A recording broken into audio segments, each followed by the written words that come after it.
However, if you want the home team here, CounterLogic Gaming North America, to represent their region on home soil, give it up. All right, the game is underway. You're seeing these teams now gather together in their positions. Oh, seeing that Skarner come out. Hotshot puts himself in the push. Zz1tai takes a good chunk of damage. Freak, a very good level 1 fight here to come, but it looks like that will stalemate it, actually, with the amount of damage done. We do see that CLG is going to be a little bit on their heels because of that and the amount of damage Hotshot took. Well, thankfully for CLG, though, they've got some time still. It's only 50 seconds into the game. He can recall, get his health back up, and go back in. Ooh, Bigfatlp getting forced to flash away. Chauster winning off for the wings as well. This is interesting. CLG burning now 2 of their flashes are now really on the defensive here. They know that their teamfight presence is not going to be quite as strong. Hotshot actually choosing not yet to recall and is staying at low health. This is a kind of a risky proposition. I don't really... I'm surprised at that a little bit. Mundo is a safe jungler. His health bar will stay high for a good little while here, but it's still an interesting choice to actually stay around like that, not with full HP. Now, IG still waiting around a little bit. You can see them camping in this brush down by that lower side buff. They might be waiting for a gank here in this bottom lane. See what they can do. Diana waiting around. She's going to be given the golem buff, so Voyboy looks like he will be, in fact, going to that bottom lane on Diana in a 1 versus 2. You can see as everyone else sets up. CLG helping out Mundo in the jungle. There's early aggressive clearing here from CLG overall. And Voy has teleport, actually, so he's actually going to be teleporting to that top lane to do this. A pink ward goes down. IG wants to invade here. And they are grabbing those up. Beautiful job on the wards. I was trying to figure out why people had CS already. And we do have it going down onto the blue. Looks like IG is quite far in there, but they're not even being seen. They're going to get out of this one quite easily. PDD now onto the other blue as well. This is really, really a great opening here for Invictus Gaming. That wonderful invade put themselves in a great situation. PDD just picks up that kill onto that golem. He's going to get himself back to that lane. They do a 1 versus 1 with golem buff on Yorick. He's going to be able to outlane Voyboy, I think, pretty easily here. Yeah, that's going to be huge for that top lane. Diana's very bursty. However, you have the sustain on Yorick, so it should work out both ways. We'll have to see if CLG can avoid that early aggression and take it into late. Zz1tai doing exactly what he did in the beginning to Swain on, To Vladimir on Swain. Rapid Star, yes, yeah, Vladimir on Swain. But now doing it as well to Chauster, or Bigfatlp in mid. So pushing Cass back. He's going to get pushed back as well. Once Cass starts to level, once that miasma is up and she can clear ways, it's going to be very hard for him. The thing, though, is Zz1tai feels very, very safe here. He's against a Mundo who went flash, so there's no exhaust, there's no easy game for HotshotGG. And CLG not the best pressure either. Oh my god, that flash down bottom, great job. I mean, you get about a quarter of a second to time that. The flash dodging that headbutt from XiaoXiao, that was amazingly strong. The difficulty, though, is they still don't have ward coverage. He's still going to camp that bottom lane.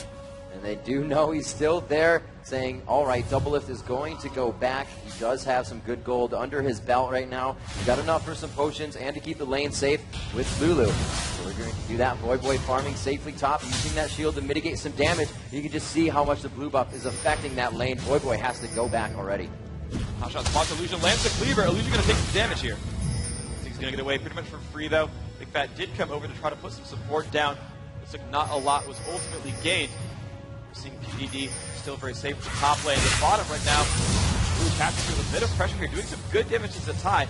This is the one thing that is advantageous here for Bigfatlp, is Vladimir is a mid-ranged mage, meaning that when he goes to last hit minions or do any kind of harass, he is in range for Cassiopeia's counterattack. And as far as a one-on-one battle goes, Bigfatlp and Cassiopeia is going to have a better chance of this. The big push in mid here, it's going to be the 3v2, or bottom lane rather, and they're going to get first blood onto Doublelift. A lot of pressure coming out, and that was just what they needed. It was very slow, came in strong, and they knew what they needed to do. This is a really good play overall. Again, when they're laned up with an Alistar, Alistar is a ganker's best friend.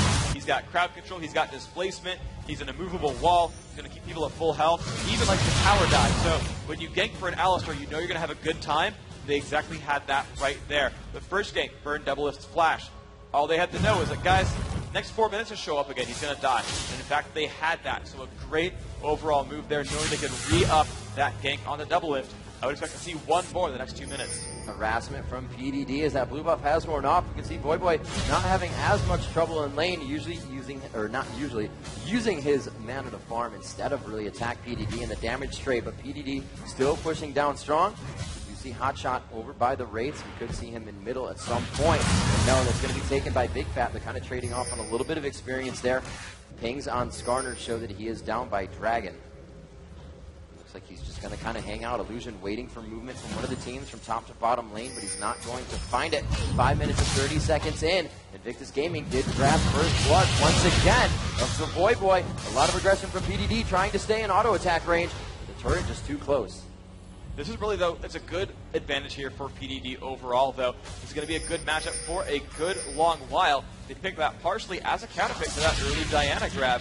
This is going to be difficult for Voyboy. Hotshot top, though. Getting taken out on PDD, forced to flash as Doublelift taking some damage down bottom. Very nice job. This kid just continuously hitting those auto attacks every time that he can to get the upper hand. A huge burst from Chauster. Wow. Yeah, that turret shot plus all the spells coming out. Yep. Chauster with the Glitter Lance, a basic attack. It's going to do some good damage. Zz1tai actually just spammed his ability trying to shove away Cassiopeia. Actually burned his ultimate as part of that trade. Just wanted to put some pressure onto Bigfatlp. Flash as well on both sides here. So again, no cooldowns are available. And Skarner, as soon as Illusion hits level 6, someone's going to die. It's exactly what they want, and that's what they are looking for. Chauster once again to the bush to kind of hold some control in bottom lane. Going behind, they found CLGiao in his own, or going through the jungle invading, and he will be taken out. Clean it up, 1-1. Wow, nice reactions there by CLG, finding what they needed to do. You see Zz1tai will just keep shoving that mid lane. Not worried about, not really worried about that whatsoever. They could actually choose to stay after seeing that lane shove happen. He's going to have to go back for items pretty soon. He's low on mana, and he's got some gold to spend, so you're going to see him run back pretty soon. More invasion coming in. Illusion feeling good, goes behind. They are going right onto the turret. A huge burst of damage coming out, and it looks like Illusion taking that first turret angle. Oh, they let him get away! Oh my gosh, are you serious? You can't make that kind of mistake in a game like this. They had the pressure.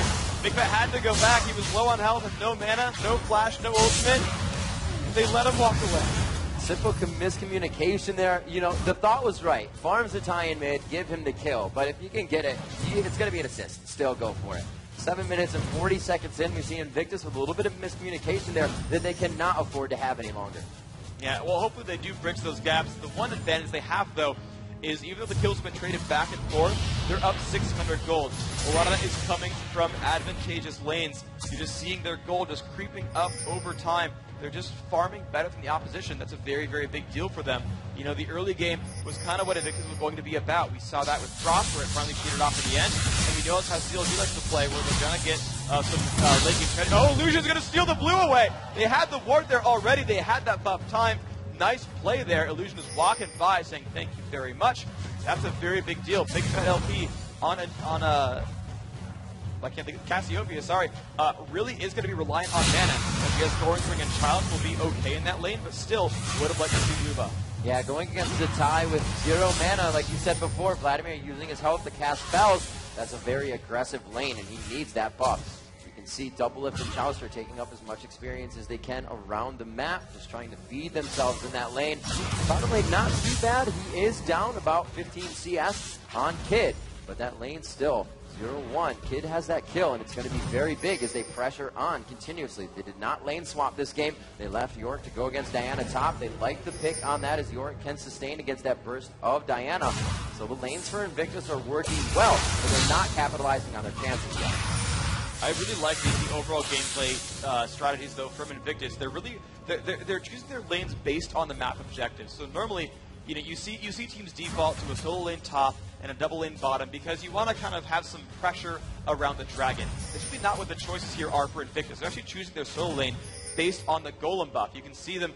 You know, the very first game they gave Jarvan blue buff and sent him bottom lane. This time they're repeatedly getting PDD on Yorick golem buff and saying, nope, you're going to stay top. Even though Yorick is normally a great 1-on-2 champion, they don't care so much about that matchup. They're curious about giving that solo lane golem buff all the time, and it's giving them a really good lane advantage here. You know, even though you see the minion kills are similar between Voyboy and PDD, remember that kills on pools are tracked as well, so that's an artificially high number there.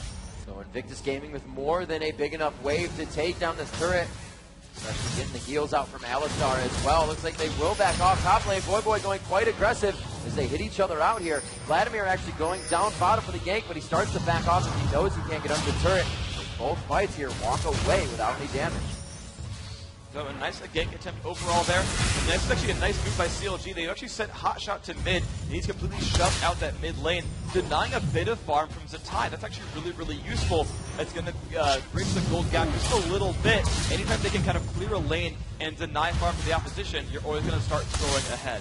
It's always good to remember separate harassment, knowing that's going to hurt Zz1tai as he goes bottom, even if he got the kill.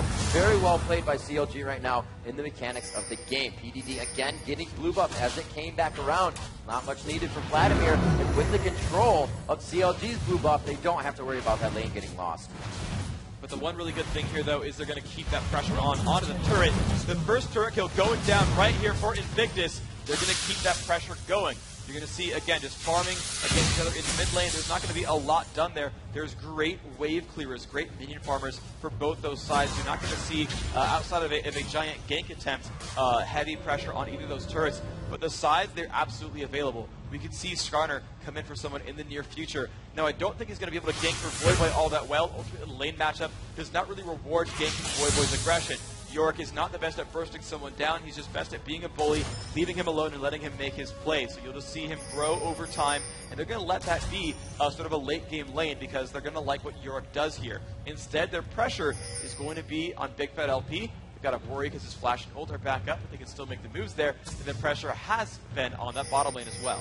So Hotshot going for 2 Doran Shield in the jungle. What's the purpose of this? You just get himself tanky for early aggression? He's basically worried about a lot of attack damage early on, and allows him to sustain himself just in general in that jungle. He's got health regen, those Doran Shields, a lot of health and armor as well.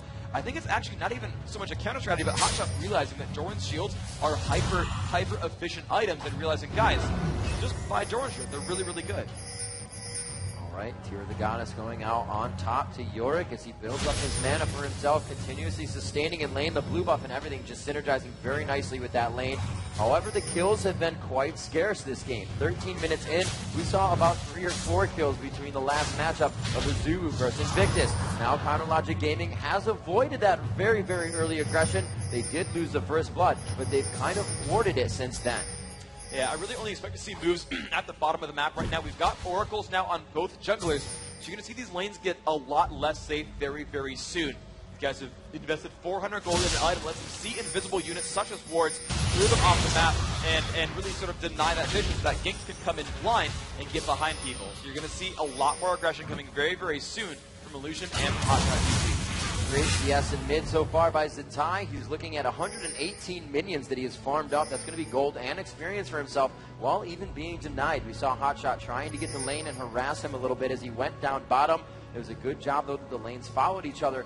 Each team is really keeping themselves in the game mentally here, especially first game of the day for CLG. Oh my gosh, that was a near steal. That was a nice attempt there by Kid. But because of Hotshot's Oracle, they had that swept out. There were no wards in that brush. No one was able to time that buff and clear it away. Otherwise, could have been another golem steal. That's actually the first blue buff that CLG has even gotten in this game. So we're finally starting to get their own buffs on the map. You're going to see this mid-game start to get a little bit better for CounterLogic NA. You know, Freak, something we noticed last game is they didn't have oracles until about 25, 26, 27 minutes into the game. Invictus was knowing which lanes the champions were in because they were pressuring so hard. Now with Hotshot going in and clearing out wards, they actually have picked one up as well because they know that map awareness is so crucial. So they're going to start off on Baron, as they know they swept the wards out. They have to get shut the bottom lane. The difficulty, though, is Voyboy has teleport. If a fight starts, it would be a 5-on-5. However, they did such an amazing job of sweeping out the map and denying vision. They got a completely free dragon attempt, 3,000 gold up. Voyboy making a good counterattack move. He's going for the turret here. The problem is he's been denied a lot in lane. He's not going to kill this turret too easily. There's not a really all that important of a counterattack. Some minions were lost there to the turret. There's a little bit of farm that PDD's not getting here. But really, that dragon move was the right call. Invictus continue to claw themselves ahead in this game. So it is going to be 19,100 gold to 15,600. A lead that used to be in favor of CLG for just a few hundred gold is now quite in the favor of Invictus Gaming. Cassiopeia getting that blue as we saw them. Said that Oracle's paying dividends so far. And really, if she were to continuously be denied that blue,